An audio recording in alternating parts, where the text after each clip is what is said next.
జన ప్రవాహంతో దద్దరిల్లిన 41వ డివిజన్ ఆధాల భారీ మెజారిటీకి నిదర్శనం. మిద్దెలపై మేడపై నుండి మహిళా తల్లుల ఆశీర్వాదాలు. అభివృద్ధి ప్రదాతకు అభివందనం అంటున్న ప్రజలు. 9 నెలల్లో 150 కోట్లు అభివృద్ధి చేశా. రాబోయే 5 ఏళ్లలో 1000 నుండి 1500 కోట్లు అభివృద్ధి చేస్తా.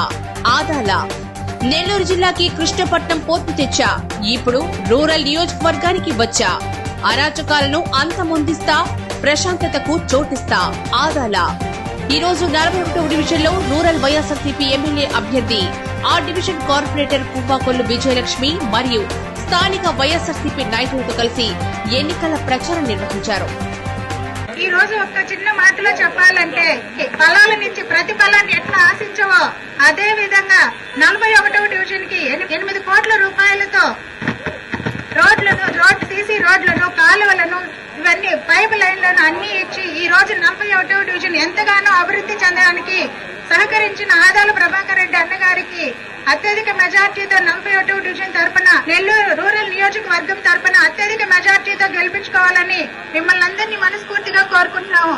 అదేవిధంగా రేపు 13వ తేదీ జరగబోయే ఎన్నికల్లో భాగంగా మీ అందరి ఆశీస్సుల కొరకు మేము రావడం, మీరందరూ కూడా పెద్ద ఎత్తున తరలి వచ్చి మాకు స్వాగతం పలికి ఆశీర్వచనాలు పలికినందుకు మీ అందరికి కూడా పేరు పేరున కృతజ్ఞతలు తెలియజేసుకుంటూ, మీరందరూ గమనించినట్లయితే జగన్మోహన్ రెడ్డి గారు పేదల పక్షపాతి, మధ్యతరగతి వాళ్ల పక్షపాతి.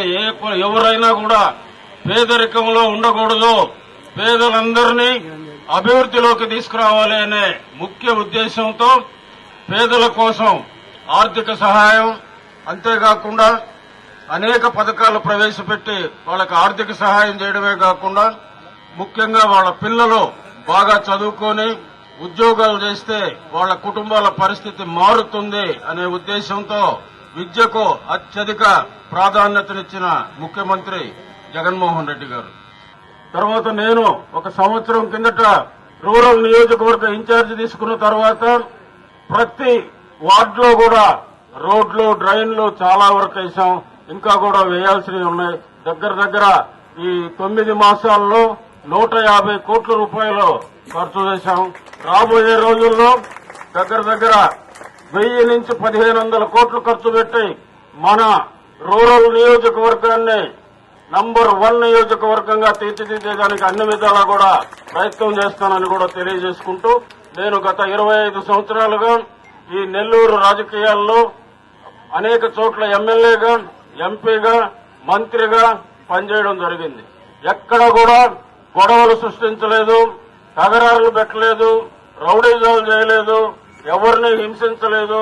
ఎలాంటి కార్యక్రమాలు లేకుండా ఓన్లీ అభివృద్ధి ధ్యేయంగా పనిచేయడం జరిగింది. నేను సర్వేపల్లిలో 10 సంవత్సరాలు ఎమ్మెల్యేగా ఉంటే ఆ ప్రాంతాన్ని రాష్ట్రంలోనే నంబర్ 1 గా తీర్చిదిద్దాను. ఈరోజు పోర్ట్ వచ్చింది, అక్కడ పవర్ ప్లాంట్స్ వచ్చినాయి, తర్వాత ఆయిల్ ప్లాంట్స్ వచ్చినాయి, ఇతర ఇండస్ట్రీలు వచ్చినాయి. ఎన్ని వచ్చినా కూడా ఎక్కడ చిన్న తకరారు కూడా లేకుండా వాటినన్నింటినీ కూడా చేసి ఇప్పుడు దగ్గర 30,000 మంది అక్కడ పనిచేస్తూ ఉన్నారు. దానివల్లనే మన నెల్లూరు నగరం కూడా వేగంగా అభివృద్ధి చెందుతూ ఉందంటే కారణం అక్కడ జరిగిన అభివృద్ధి. మీరందరూ కూడా ఒకసారి ఆలోచించాలి. మనకు అభివృద్ధి చేసే నాయకులు కావాలన్నా, రౌడీజం చేసేవాళ్ళు కావాలన్నా, డ్రామాలు వేసేవాళ్ళు కావాలన్నా ఒక్కసారి ఆలోచించుకోవాలి. ఒక్కసారి మన ముఖ్యమంత్రి గారు చేస్తున్న కార్యక్రమాలను కూడా మీరందరూ కూడా ఆలోచించుకోవాలి. పొరపాటును గాని చంద్రబాబు నాయుడు గారి మాటలు నమ్మి గాని ఆయన్ని గాని వస్తే ఈ పథకాలు సగం అమలు కావు. మొన్నటి వరకు పేదలకు దోషిపెడుతున్నాడు అని చెప్పాడు. ఈ రోజు అన్ని ఇస్తాను, ఇంకా ఎక్కువ ఇస్తాను అంటున్నాడు. ఆయన చెప్పేవన్నీ అబద్దాలు, అధికారుల కోసం అన్ని చెప్తున్నాడు. ఇంత గతంలో ముఖ్యమంత్రిగా ఉంటే ఏనాడు కూడా ఆయన చెప్పిన మాట ఒక్కటి కూడా చేయలేదు.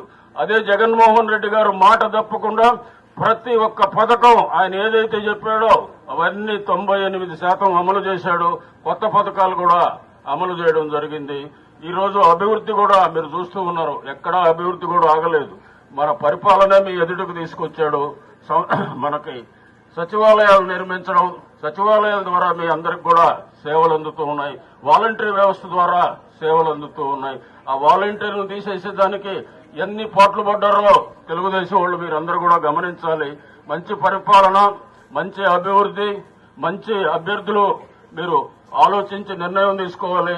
మమ్మల్ని అందరినీ కూడా ఆశీర్వదించాలని కూడా మిమ్మల్ని అందరినీ కూడా కోరుకుంటూ, అసెంబ్లీ అభ్యర్థిగా నాకు, పార్లమెంటు అభ్యర్థిగా విజయసాయిరెడ్డి గారికి, ముఖ్యమంత్రిగా జగన్మోహన్ రెడ్డి గారిని మీరందరూ కూడా ఆశీర్వదించాలని మిమ్మల్ని అందరినీ కూడా మనస్ఫూర్తిగా కోరుకుంటూ మీ అందరి వద్ద సెలవు తీసుకుంటూ ఫ్యాన్ గుర్తుపై మీ ఓటు వేయాలని మరొకసారి అర్థిస్తూ జై జగన్, జై జగన్.